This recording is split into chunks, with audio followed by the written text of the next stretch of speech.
Antes de que ella le gritase y le devolviera sus cosas, ella estaba muy enamorada de él y él lo estaba de ella. En realidad, él estaba enamorado de ella desde el primer instante, desde aquella noche en la que había entrado a la sala de estar en la que se celebrara un cumpleaños y la había visto al fondo, recostada contra una pared, rodeada de hombres que la cortejaban por turnos y, sin embargo, ausente, ocupada solo en extraer del fondo de su copa algo parecido a un mensaje o a una premonición. En el recuerdo de él, la sala estaba caldeada y el aire tenía una consistencia viscosa. Llegar hasta ella había sido, recordaba, como nadar contra la corriente a través de papilla para bebés y gelatina con grumos. En el recuerdo de ella, sin embargo, la sala estaba helada y ella se preguntaba cómo regresar antes a su casa sin interrumpir a la niñera, que seguramente había acostado ya a la niña, cuando vio acercarse a ella un hombre no muy agraciado que acababa de entrar, que traía una botella de vino en los brazos y tenía el cabello mojado. Más tarde iba a decirle, e iba a terminar creyéndolo ella misma, que se había enamorado de él en ese instante. Pero la verdad es que, al verlo aproximarse, solo había reparado en su cabello mojado y se había reprochado que había comenzado a llover y ella no se había dado cuenta. Solo se había enamorado de él tiempo después, sorteando las dificultades propias de la diferencia de temperamentos, de la forma en que él hablaba de su exmujer cuando estaba nervioso o había tenido un mal día y del hecho que, a menudo, cuando la abrazaba, solía enganchársele su cabello en las mangas o en los dedos y le tiraba de él sin quererlo. A él ella le gustaba, sin ninguno de estos condicionantes y objeciones. Se había enamorado de ella, a pesar de la niña y de la incomodidad de los escasos encuentros que ella y él podían permitirse, siempre a horas imprevistas y siempre en la proximidad de un teléfono móvil y de un reloj, calcos negativos de los horarios de la niña que eran inflexibles y no admitían cambios. A la niña la había visto por primera vez en una ocasión en que el coche de ella se había estropeado y ella le había pedido que la llevase a buscar a la niña a casa de su padre. Él no había bajado del coche, ella había entrado a la casa y había salido rápidamente de ella con la niña en brazos, como en esas películas de catástrofes en las que los personajes abandonan un edificio en llamas. Ambas se habían sentado en el asiento trasero y él había conducido hasta la casa de ella como si fuese el conductor de un coche de alquiler, alguien ajeno a la unidad mínima que conformaban la mujer y la niña y que no debía inmiscuirse en su conversación. Por lo demás, la niña y su madre prácticamente no habían hablado en todo el trayecto. Pero a él le había parecido que la niña era tan inteligente como su madre decía cuando al llegar a la casa le había dicho: «Ahora puedes besar a mi madre si quieres». Él había sonreído y había aproximado su rostro al de ella ofreciéndole los labios, pero la mujer lo había besado en las mejillas y había entrado en la casa con la niña sin invitarlo a que las acompañase. Él creía que ella creía que él no quería verse estampado tan rápidamente en una familia. Ella creía que él creía que ella creía que a él no le gustaba la niña. Ninguno de los dos tenía razón, a su manera y de distinto modo.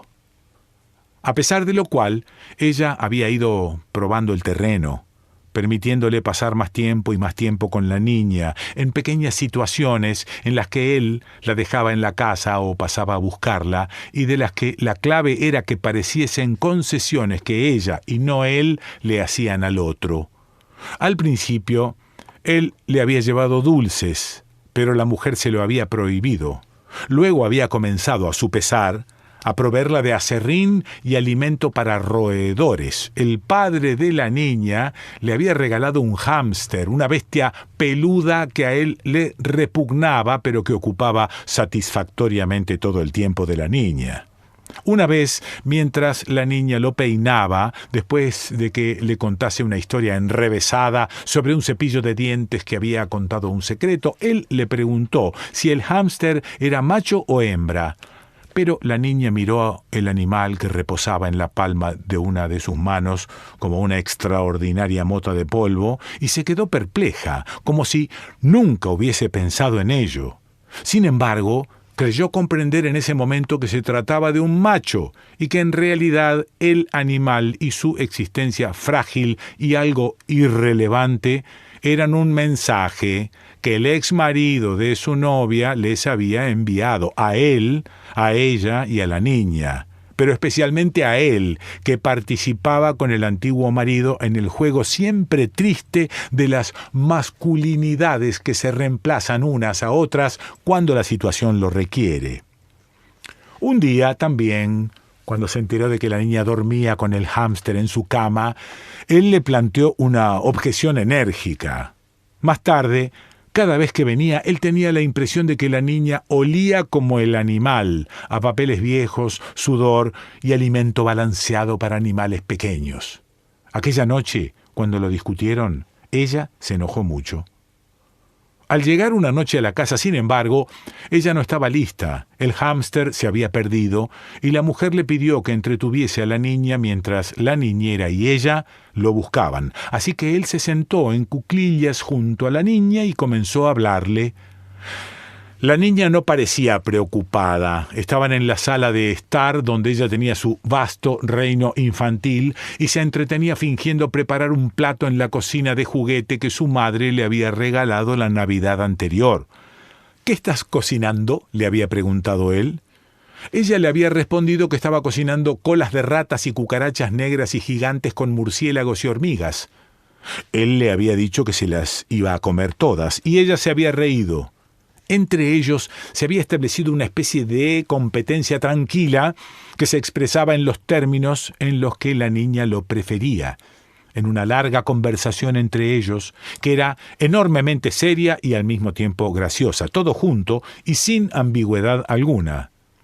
A la sala llegaban los pasos de la madre y de la niñera en el piso superior y los sonidos que hacían para llamar la atención del hámster, unos siseos que él no sabía qué impresión producirían en el roedor si éste los oía. A él le gustaban los niños, pero había roto con su esposa porque no habían podido tenerlos. Ella no había sido el problema, aunque algunos amigos de la pareja solían pensar que sí, sino él, su temor a no estar a la altura, a no ser un buen padre. Quienes no tenían hijos no podían entender ese miedo, y quienes los tenían tampoco lo entendían porque estaban inmersos en una experiencia que, de tan aterradora y exigente, excluía cualquier posibilidad de imaginar el miedo. Una especie de autohipnosis consistente en la euforia compartida, los pañales y las llamadas nocturnas al pediatra. A él le gustaban las niñas como ella, ya parcialmente criadas y con una personalidad propia. La niña manipulaba los pequeños utensilios y ollas con una seriedad impostada y canturreaba para ver si los nombres de los ingredientes, él a su lado en cuclillas, los entendía y la veía hacer. «¿Qué quieres ser cuando seas grande?», le preguntó. La niña elevó la vista al cielo un instante, luego resopló. «No sé, pero lo que no quiero es ser como tú», dijo. Él rió. «¿Por qué no?», le preguntó. La niña no lo miró. «Porque tú te vas a morir antes que yo y nadie va a ir a tu entierro», respondió finalmente. Por un instante, él pensó que la niña sabía algo que él desconocía, algo que veía en el futuro con una clarividencia infantil, o mejor, algo que había notado en él, que sabía que era su miedo más importante desde que su mujer lo dejara. «¿Qué crees que sucede cuando te mueres?», preguntó él, todavía en cuclillas, desplazando el peso de su cuerpo de una pierna a la otra, mientras seguía a su lado frente a la cocina de juguete. La niña titubeó. «Primero te quedas dormido y no puedes despertarte, y después los gusanos te comen los ojos y los dedos, y después todo el resto del cuerpo. Te quedas muerto para siempre». le respondió. ¿No crees que hay ángeles? ¿Que después de que tú mueres te encuentras con las personas que murieron antes que tú? Le preguntó él con auténtica curiosidad. La niña pareció enojarse. «Nah, eso es una tontería», respondió finalmente. «Cuando te mueres, tu cuerpo es como una carne que ya no sirve para comer, está podrida y se la comen los gusanos porque ellos comen la carne podrida. Te mueres y tu mente es como un televisor apagado que no tiene imágenes ni colores, ya no piensas en nada ni te importa nada», dijo. «Qué triste», respondió él, pero la niña se encogió de hombros en silencio. Él se quedó pensando que si no se apresuraban, se quedarían sin la reserva que había hecho en el restaurante, y se dijo, también, que tendrían que terminar comiendo en un bar cualquiera, en que los camareros los despreciasen discretamente. Repentinamente lo envolvió la pesadumbre, cuando pensó en sus amigos solteros, que se prestaban a citas a ciegas, o contrataban agencias matrimoniales, o abrían perfiles en redes sociales de solteros y se enorgullecían de sus hallazgos. Algunos de ellos trabajaban con él y solían pasar el rato junto a la máquina de café, manipulando rostros y perfiles, descartando y aceptando, como si su vida consistiese en una sucesión de elecciones inmediatas, irreflexivas y absolutas, sin regreso. Alguna vez había pensado que él iba a tener que abrirse un perfil como esos, y la idea, es decir, la idea de que un día iba a tener que descartar y ser objeto de descarte, había sido lo más duro de sobrellevar durante los años que había estado soltero antes de conocerla a ella. ¿Qué había hecho durante todos esos años?, se preguntaba a veces. Trabajar. Encerrarse en su departamento, salir con una o dos mujeres que algunos amigos habían creído perfectas para él y que tenían defectos evidentes, físicos y de carácter que hacían imposible que lo suyo funcionase. Masturbarse generalmente de madrugada, tratar de no sentir conmiseración por sí mismo y caer una y otra vez en ella. La niña había terminado ya y le extendió una pequeña cazuela metálica vacía. «Cómetelo», le ordenó. Él se la llevó a los labios y aspiró haciendo ruido. «Delicioso», dijo, y agregó, «nunca había comido unas cucarachas tan buenas». La niña rió. «No eran cucarachas, eran caramelos con forma de cucaracha», dijo. A él le pareció que era un buen signo que la niña hubiese decidido darle algo medianamente comestible en lugar de insectos. Quizá era el comienzo de algo, de un acuerdo tácito entre ambos, según el cual ella no iba a darle de comer insectos porque los hijos no daban insectos a sus padres. Solo lamentó que la mujer no estuviera allí para verlos, para ver la forma en que la niña había derribado para él una pared que la mujer todavía mantenía alta para protegerse y para proteger a su hija de las decepciones. Se había cansado de estar en cuclillas y ya no había ningún sonido desde la planta de arriba. Quizá demasiado precipitadamente, tal vez de forma irresponsable, de forma completamente irresponsable. De hecho, se dejó caer en el sofá y de inmediato percibió el resoplido del almohadón cuando se sentó sobre él y luego un crujido y un chillido ahogado. La niña también escuchó todo ello y se giró rápidamente. Cuando él se puso de pie y levantó el almohadón del sofá y miró debajo, la niña soltó un grito. Su madre y la niñera se precipitaron escaleras abajo en cuanto la escucharon. Una vez más en la cafetería, él le dijo que había sido un accidente. Otra vez, ella, que no olvidaba la discusión que habían tenido sobre el animal y sobre la relación que la niña había establecido con él, no le creyó.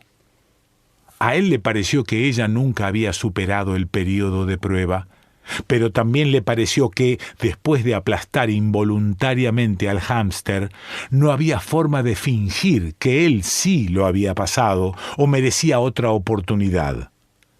La presencia de niños pequeños y roedores debía de ser un escollo insalvable para el amor en el presente. Se dijo que siempre tenía que haber sido así, también en la Edad Media, cuando los ratones transmitían enfermedades mortales y los niños podían ser príncipes herederos de países que se rompían en guerras intestinas cada vez que uno de ellos venía al mundo con una promesa de inestabilidad y amenaza.